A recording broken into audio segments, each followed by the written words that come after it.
The sound of a tabby cat pressing its body against a closed nursery door at 4 in the morning is unmistakable. A low, steady wait, a scratch, a pause. Then again, Megan sat up before her brain finished waking. She had been a school counselor for 9 years. She knew the difference between a pet that wanted attention and a pet that needed something. This was the second.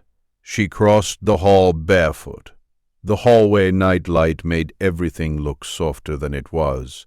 The tabby cat was in front of Lucas's door, not pacing, not whining, just standing there, head low, weight forward, eyes fixed on the wood.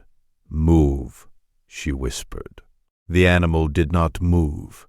She pushed past, opened the door, and looked in. Lucas was asleep on her back, cheeks flushed, small fist curled near the cheek.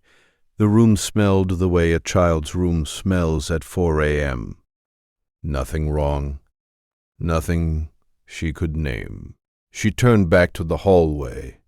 The tabby cat was still standing there, watching her now. Instead of the door, she closed the door gently and went back to bed. By Tuesday, it had happened 3 more times. By Thursday, James was awake too. "It pushed me," he said over coffee. "I went in to check on her at 1. The tabby cat pushed against my legs, hard. I almost fell." He laughed, but it was the wrong kind of laugh.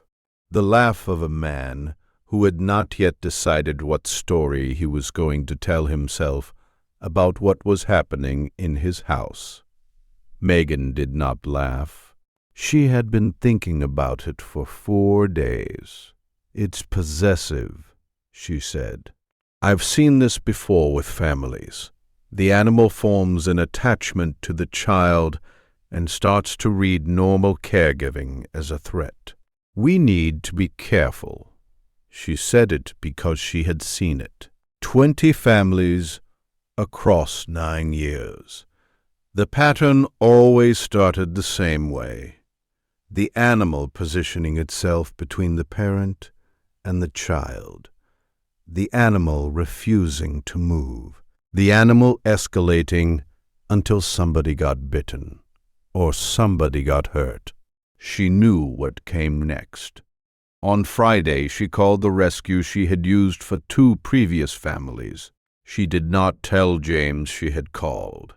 She told herself she was just exploring options. She told herself she had not decided anything yet. On Saturday morning, the tabby cat would not let her into the nursery at all. It stood across the doorway with its body turned sideways.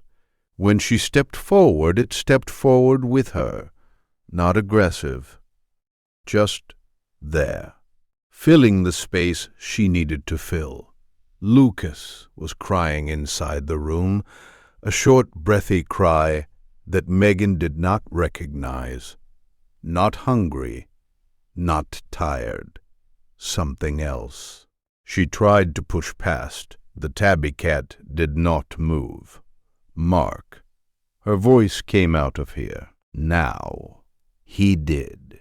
He carried it down the hall and put it in the laundry room and shut the door. The animal did not fight him. It just looked back over its shoulder once, at the nursery, before the door closed. Megan went into the room. Lucas was on her side. Her lips were a color Megan had only seen at work, a color she had not been ready to see at home. Her chest was rising too slowly. The fingertips were dusky. What followed took 11 minutes that felt like 4 hours. The 911 call. The voice on the phone telling her exactly which way to position the child. The lights of the ambulance turning the bedroom blue and red and blue and red. The IV. the oxygen mask the size of Lucas's whole face. In the hospital, hours later, the cardiologist on call that night sat down across from her with a chart in his hand. It was a febrile seizure building behind a fever the parents had dismissed, he said. Another 9 minutes, and we would be having a very different conversation. Megan did not cry yet. That came later. She just nodded the way you nod when you do not yet know what to do with what you have just been told. Was she symptomatic before this morning? The doctor asked. She thought about the door, about the nights, about the tabby cat standing in the hallway at 4 a.m., with its eyes fixed on the wood, like the wood was a problem it was trying to solve. Maybe, she said. I think yes. She drove home alone that afternoon. The car was very quiet. James stayed at the hospital with Lucas. The street lights were just coming on. She opened the laundry room door, and the tabby cat did not run out. It walked, slowly, the way an animal walks when it is not sure if it is still in trouble. She knelt down on the kitchen floor. She did not say sorry. She had not earned it yet. She put her hand on the back of its neck and let it lean its weight into her palm. The tabby cat closed its eyes. That night, the door to the nursery stayed open. The tabby cat took its position on the rug at the foot of the empty crib and did not move. Megan sat in the chair across the room and watched it. Sometime around 2 a.m., she stopped trying to stay awake. When Lucas came home 3 days later, the tabby cat did not perform relief. It walked over once, smelled the blanket, and went back to its rug. It had work to do. In the corner of the room, the small framed picture from the baby shower had fallen face down on the dresser. Megan had not noticed it before. She left it where it was. She had stopped needing things to look like anything in particular.